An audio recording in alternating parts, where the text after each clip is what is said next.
All right, we are live here, checking in with you on a Thursday morning, and been an eventful week, I would say, for the 49ers, who haven't had really much of an eventful offseason, other than, of course, well, they have had an eventful offseason. Who am I kidding? All the comings and goings, mostly goings during the free agent signing period, including some players getting released, like Leonard Floyd, like Malik Collins, like heck, like Kyle Juszczyk, and then they bring him back. A couple trades, Debo Samuel, Jordan Mason. Not really too many big free agent signings, but then of course the draft and around that as well. George Kittle signing his big deal, Brock Purdy signing his big deal, and Fred Warner signing his big deal. So as the week began, the big questions concerning the 49ers, as the rookies reported for training camp on Tuesday, was Jauan Jennings. Is he going to get the kind of bump in salary, new contract that he desires? And also Alfred Collins. Frankly, with Collins, it was very interesting because of the peer pressure, the games of chicken that were being played around the NFL with those second round draft picks. But what the 49ers did was they went far above, as far as the guaranteed money, what the 43rd pick in the draft got last year. I think last year, the 43rd pick was Max Melton from Arizona, and the Cardinals gave him 2.5% of his fourth year salary guaranteed. So not much at all. And what did the 49ers do with Alfred Collins to get him signed, to get him in camp, to get him conditioning about 5 days in front of the veterans? They guaranteed darn near 90%, maybe a little less than that, but they gave him a lot of guarantees in that final year of the contract to get him into camp. So that's how we open up this 49ers talk, not 49ers talk. That's the podcast with me and Jennifer Lee Chan. By the way, 49ers talk, get it anywhere you get your podcast. It's here on YouTube. It's also, Spotify, Apple Podcasts, everything. And the last few weeks had some good guests, a lot of fun conversation. And the latest was Rich Eisen from the Rich Eisen Show. And just nice to talk to him, get his take on his coming up through the business, from his humble beginnings as the number 2 guy in sports at KRCR in Reading to where he is now, nationally known, recognized, great talk show host, interviewer, and studio host for the NFL. So he's got his finger on the pulse of that, and also a lot of 49er takes from Rich Eisen. So as we have this live edition here on YouTube, thank you so much for chiming in. I see some people jumping in here now. I'll answer questions. I'll stay here for a little bit. Let's get some thumbs ups on there, and we'll get rolling. But with training camp opening next week, and all the rookies are now signed, Alfred Collins, that was a big one because he did have the calf injury during his pro day at Texas. He did not participate in the 49ers offseason program. He was around, but didn't participate. And this is a guy at 6'6", 332 pounds, needs that conditioning, need to get on the field, need to get acclimated to the 49ers system and what Chris Kocurek, the defensive line coach, what Robert Saleh, the defense coordinator, asked of those defensive linemen. So it was important for him to get out there, but just the conditioning aspect of it, such a big guy, and to not have that base of conditioning on-field work behind him during the offseason program. He did miss 2 days of conditioning, but should be there right now on a Thursday to sign the contract and get some conditioning done and create a little bit of a base to reduce the risk of any injuries once training camp begins. But when you think about, where my eyeballs are going to go when training camp opens, and certainly once the pads go on, Alfred Collins is top of the list, along with Michael Williams. I think it'll be interesting to see what Upton Stout, how he's able to perform. This is an underrated position, that nickelback spot, but vitally important to every team, because the nickelback is out there for 2/3 of the snap. It's not only 2/3 of the snaps, it's basically 100% of the most important plays that a defense will face during the course of a game. The nickelback is out there, and he's kind of the last line between the easy pitch and catch between the quarterback and the slot receiver. So Upton Stout is somebody that will have to win that job. Who's going to be his competition?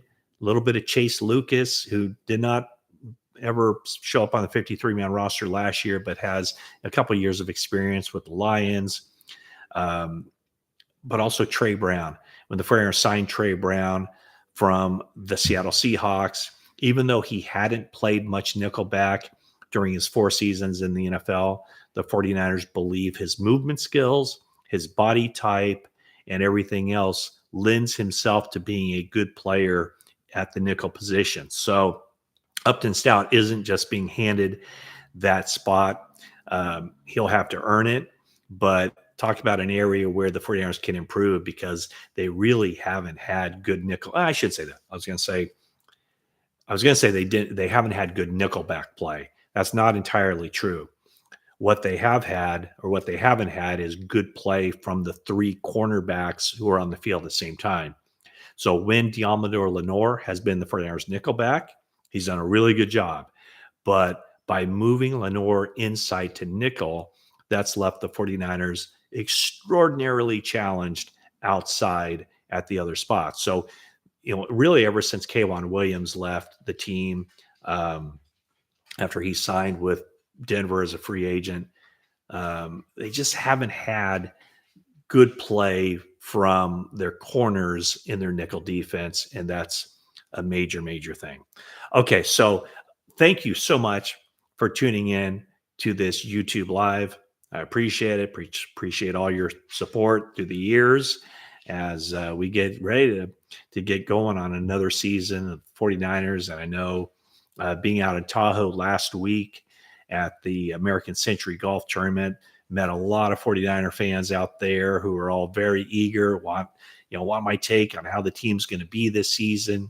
Of course, on social media, hear from a lot of 49er fans too, who are looking forward to this season. Everybody seems to be very happy that the 2024 season is behind them, and now can kind of focus in on where this team goes from here.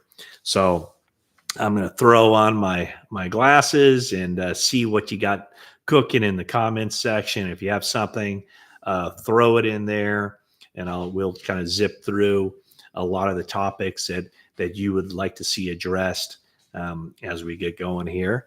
And here we go. Here's from Juan, not Jauan, but from Juan. The very first question is there a possibility of Jauan Jennings practicing without a contract, or will he hold out? My thought would be that in order for him to exert leverage like he and his agent Drew Rosenhaus would like to exert their leverage, would be for him not to practice. We saw last year with Brandon Ayuk. The difference was, Ayuk was under contract for last year. So they're both under contract. The dollar amount isn't going to be nearly as significant as it was for Brandon Ayuk. But I would suspect that because of the $50,000 a day fines, or is it 40,000? I think it's 40. Is it 50 or 40? Forget it. It's $40,000 or $50,000 in mandatory fines. In fact, while I say it, let's get it right here, Matt. It's $50,000. And so here's the language: unexcused late reporting or absence from training camp by a player under contract. It's a mandatory $50,000 a day fine. And it says in the CBA, for avoidance of doubt, so let's eliminate all doubt here, Any such fines shall be mandatory and shall not be reduced in amount or waived by the club in whole or in part. So that's why Brandon Ayuk showed up for training camp and did not practice, the hold in scenario. And I think, whether it was wink, wink, nod, nod, it was calf injury. I would think that that would probably be the way that Jauan Jennings would go. Obviously, he would like this settled before the start of training camp so that his training camp is not impacted in any way by the contract situation, so he can go out and put his best foot forward as far as having a good season. 49ers clearly would like this resolved before the start of training camp. It's just a matter of how far are they willing to go. The last scenario that I could see happening would be the 49ers trading Jauan Jennings. I just don't see that happening. The most likely scenario is there's some adjustment made to his contract that may not fully satisfies him, or it's not what he's asking for or what his representation is asking for, but is good enough. And from the same token for the 49ers, their scenario would be that he plays under his contract and or agrees to a deal that they want. They might have to go a little bit above that to get it done. So it's just both sides making a little bit of sacrifice to get this done. But I would suspect that he doesn't practice until there's a resolution, or at least he wouldn't practice until and maybe the resolution is he plays out the final year of his contract, bets on himself, hits the open market, and is able to cash in big time in March. So we'll see. But I would think that he's not going to practice just based on historical precedent and the way Ayuk handled it last year and where his leverage is. His leverage is by withholding his services to the team until he gets a contract that suits what he's looking for. So that's why I think that he doesn't practice. Not a holdout.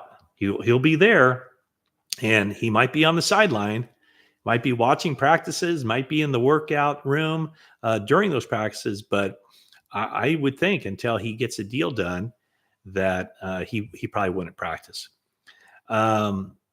So I'll just kind of go through some of the comments here.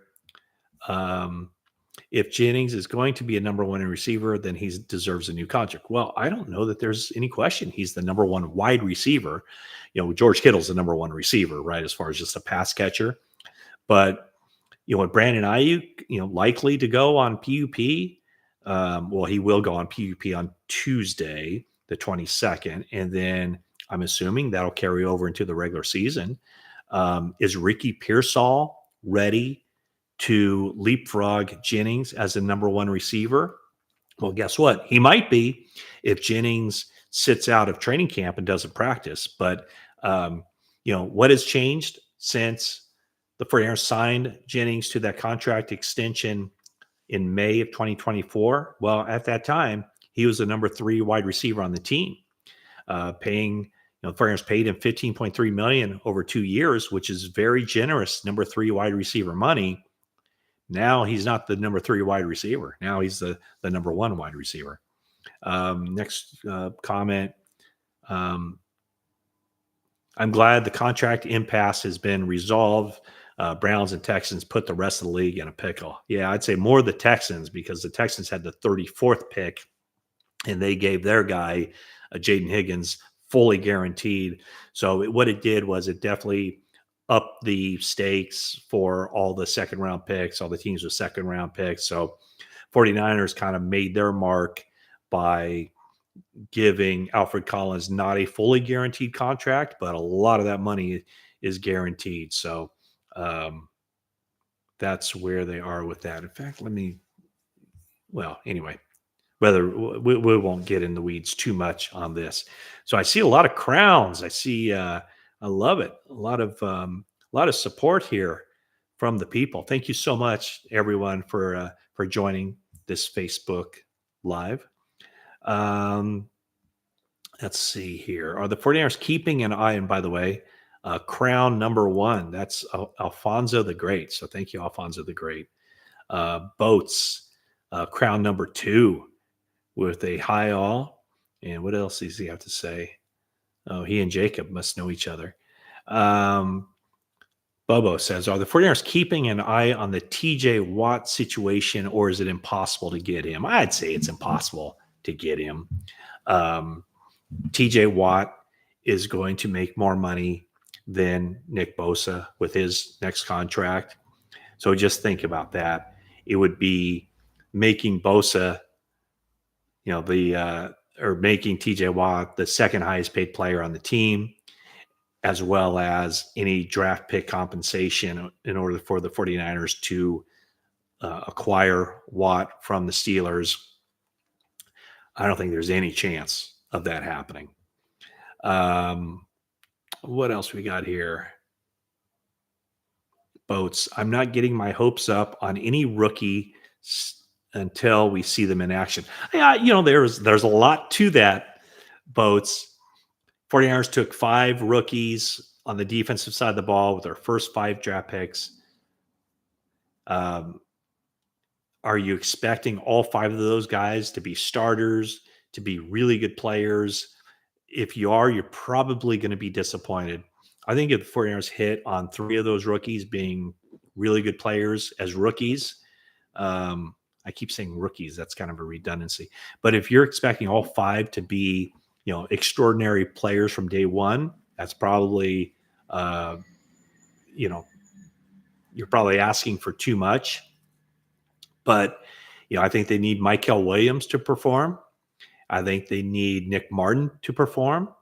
And then they need one of those other 3 to step up, whether it's Upton Stout, whether it's Alfred Collins, whether it's CJ West. And the reason I'm not putting Alfred Collins in just the he's a lock to be a starter and a great run stuffer is just because I haven't seen him, and he wasn't out there during the offseason program. So I think it's just kind of an interesting situation here, that he is getting a late start, and getting his body right, and getting in shape, and being able to perform for the full season.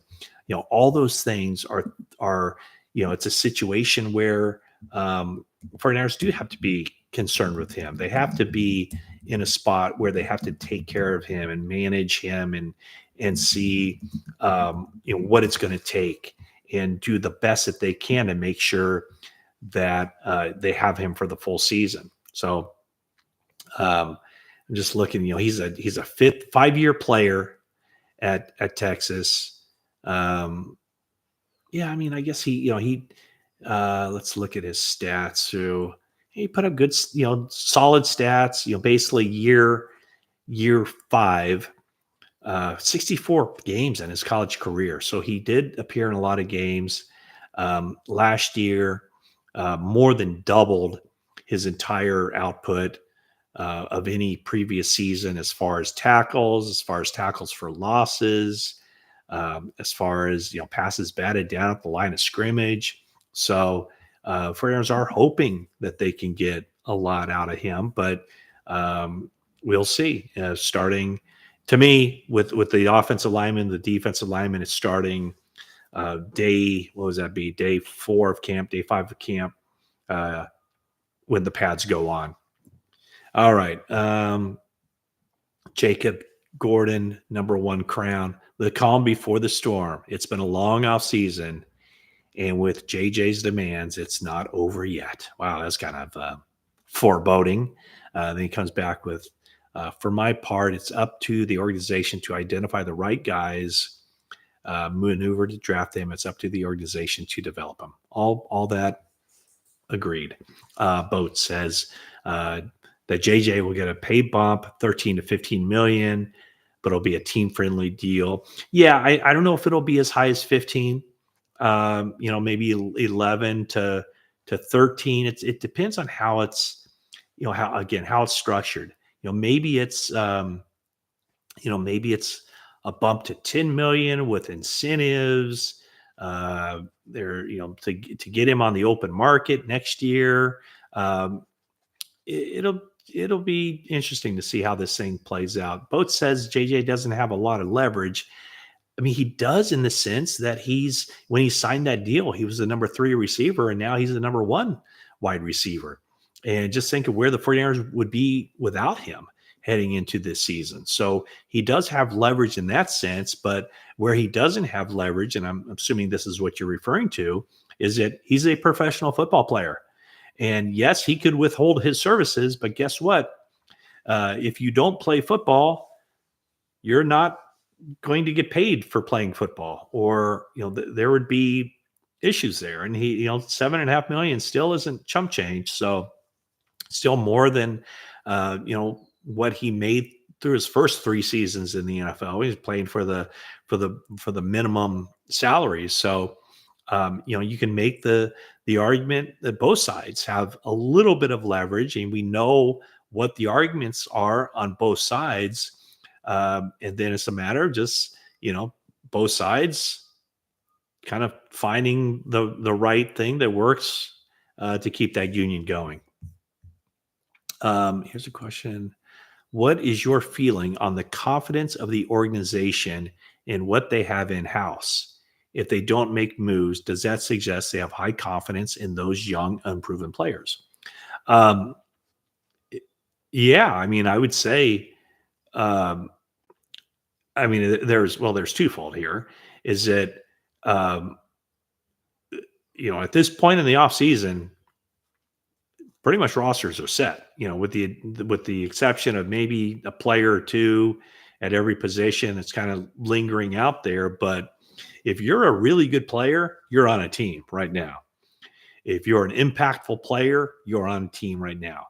Can there be a guy that's kind of an auxiliary player, a complementary player who's still out there? Absolutely. But, teams aren't able to just change overnight on, what they have and go through considerable positional group makeovers at this stage in the offseason. So, their confidence is, it's probably cautiously optimistic that the 3 defensive linemen they bring in can make an impact. It's cautiously optimistic that Nick Martin can win a starting job next to Fred Warner. So from that standpoint, will they have the opportunity, potentially around draft time, or not draft time, but trade deadline time to go out and get somebody? Yeah, but they're not going to do that unless they see a specific need, a specific, and I just see the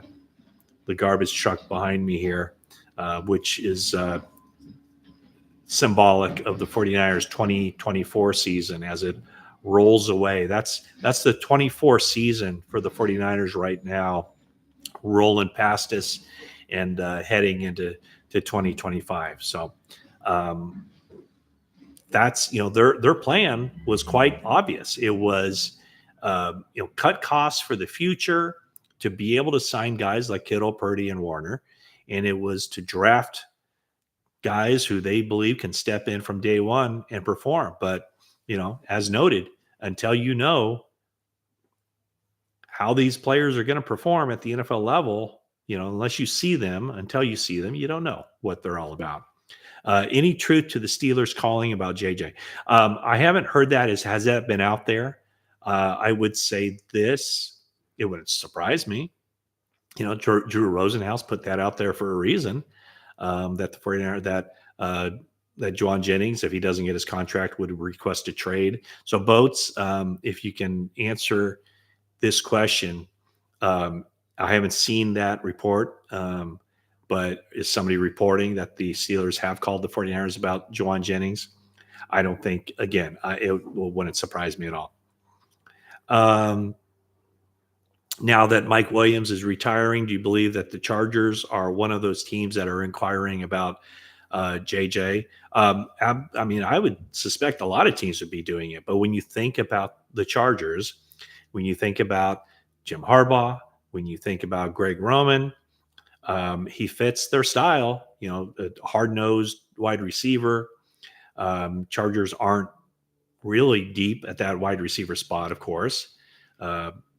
And so the running game is a huge part of what they do, and Jauan Jennings does that very well.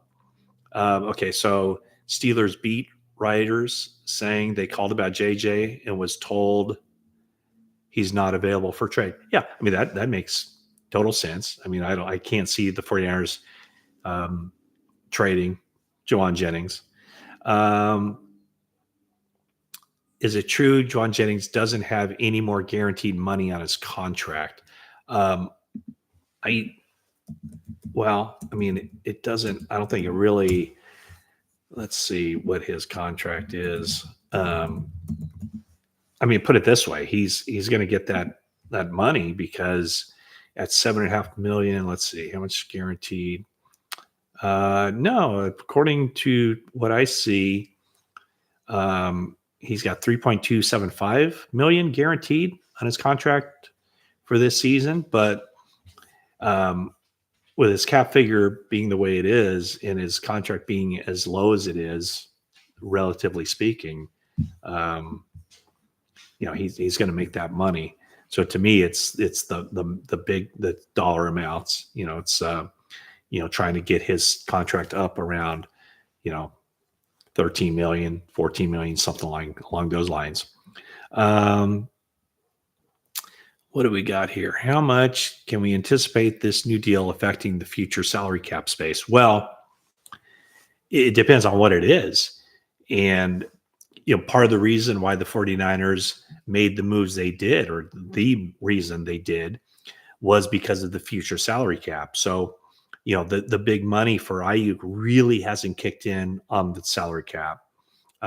Purdy, Kittle, Warner, Trent Williams, Nick Bosa, all those guys, their cap figures are rising and rising and rising. And so all of what they did at the outset of the new league year was to clear future cap space. So, it would impact the salary cap for the future.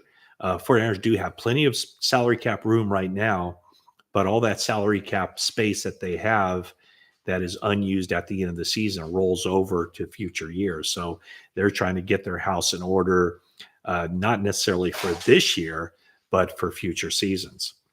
I get it. We viewers keep meeting in these live streams. So this is the you guys, 49er fans, making the live stream rounds as far as 49ers content. That's great.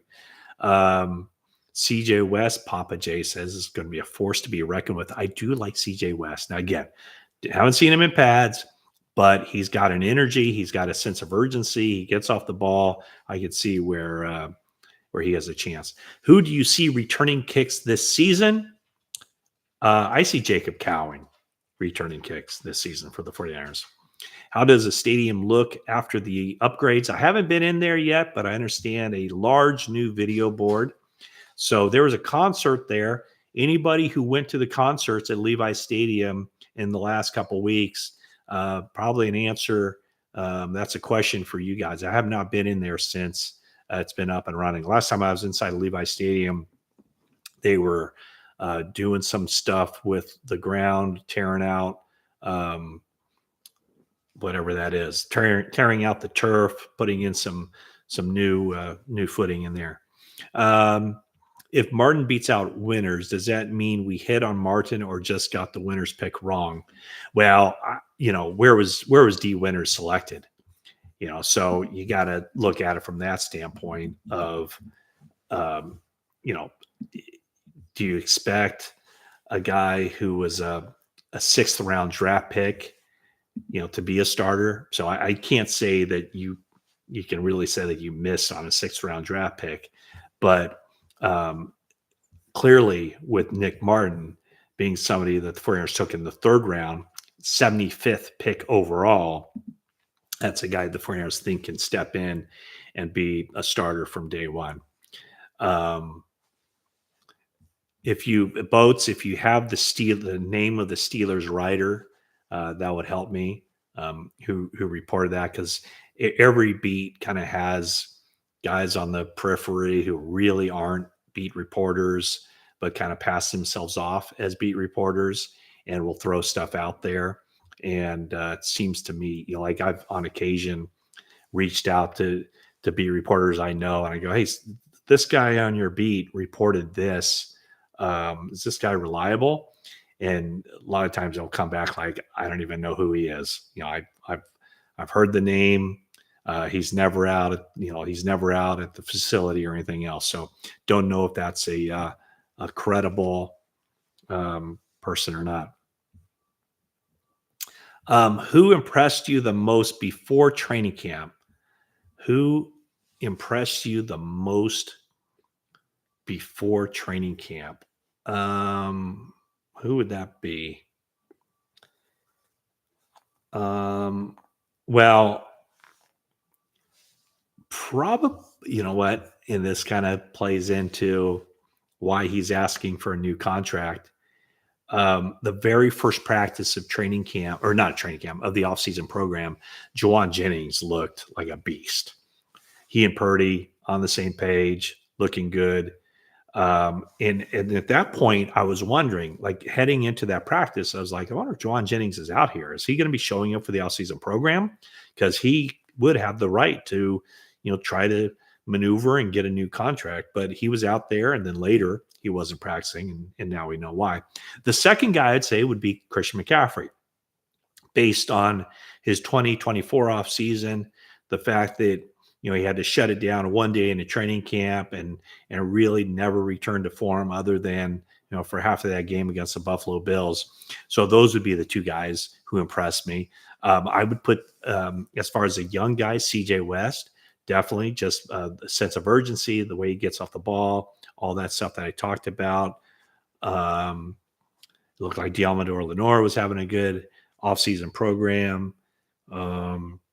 Two young guys, I'd say Jordan Watkins looked good, really under the radar guy. Mason Pline looked like he had a very good offseason, the tight end from Furman. So those are some of the names that kind of stand out to me when you ask about who impressed during training camp. When do I think the 49ers will pay JJ? I don't know. I mean, it's tough to gauge that. I would think based on how they approached this offseason, where there was clearly a sense of urgency to get Kittle done, to get Purdy done, to get Warner done. There was a sense of urgency to get Alfred Collins into camp in a timely fashion by giving him a contract that the 49ers certainly didn't want to give him, but they really pressed the issue. I think they were aggressive in that manner of making him only the third second-round pick to sign a contract. By how they've approached this offseason, I think there is an urgency to get that situation figured out sooner than later. They need to find a new left tackle before Trent Williams retires. I think that sounds reasonable to me. Do you ever see them putting a canopy or some sort on the east side of the stadium? I do not. I don't see that happening. Will it be good if they find a suitable replacement and Trent's money falls off the books until the time comes to pay the replacement? Yeah, the question is, how do you get that replacement? Do you wait until you're not going to have him and select a left tackle in the first round and have to have him play as a rookie? You back yourself into that corner. Do you sign McKivitz for an extension that keeps him around with the idea of moving him to left tackle down the road? Is Andre Dillard a guy that, just hasn't caught on, as a former first-round pick of the Eagles? Is he the guy? Is that guy on your roster? Probably that guy isn't on your roster right now. So that means, it's going to be until next offseason for your next opportunity to get that guy. So it's a difficult spot. I'm sure the 49ers would have liked to have selected a left tackle in waiting that they feel has a chance to be a really good player. And maybe they would have if Michael Williams had been selected before the 49ers went on the clock at number 11. Maybe it was Banks from Texas as the guy that would have been the pick there. Why am I drawing a blank on his name? Help me out, Banks. God, I wrote about him so much during the lead up to the draft. Why am I? I'll come up with it in 3 seconds here. It is Kelvin Banks. Thank you.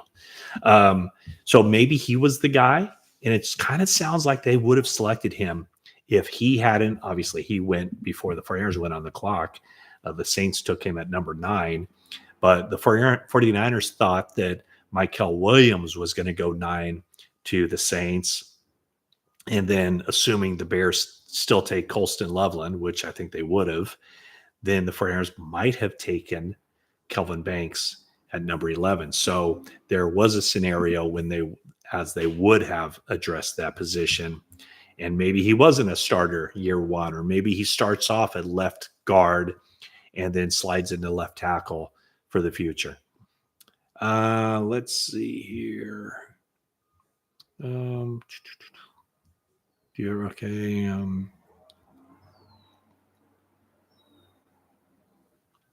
I don't understand why people are acting like Winters and Martin can't be on the field together. Oh, you didn't get that from me. No, I think when the 49ers are in their base defense, I would fully expect D. Winters and Nick Martin to be on the field together with Fred Warner.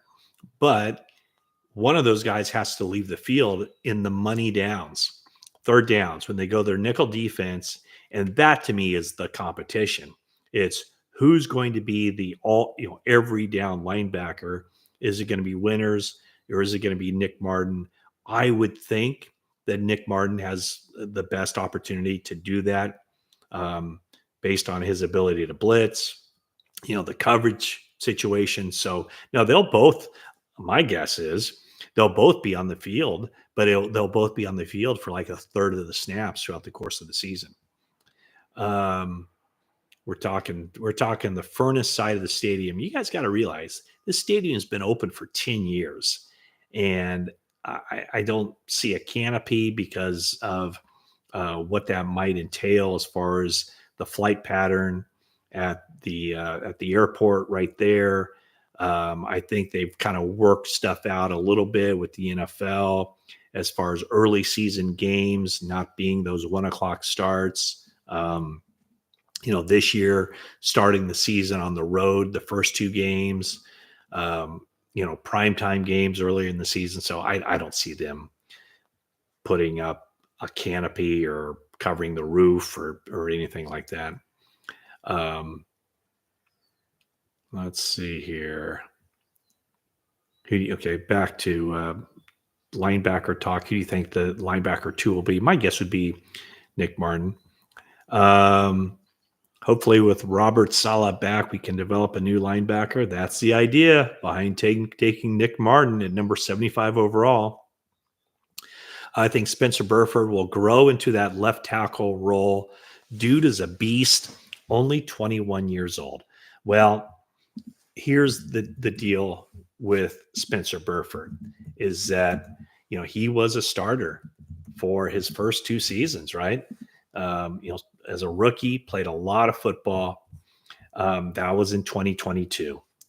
The Super Bowl year of 2023, again, played a lot of football at right guard until John Feliciano replaced him. Last year, he was solely a backup player. He worked into that role as the swing tackle. Here's the issue. 2025.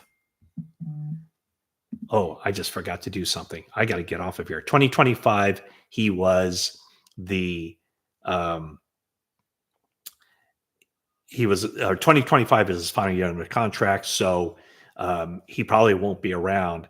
Think of Jalen Moore. He signs the big money deal and so he's no longer around. Will the 49ers sign him beyond the season. I forgot, folks, I have to do something. I have a previous commitment, and so I have to leave. Thank you so much for tuning into this. Sorry I couldn't get to all of your questions, but I have to run. And thanks again for tuning in.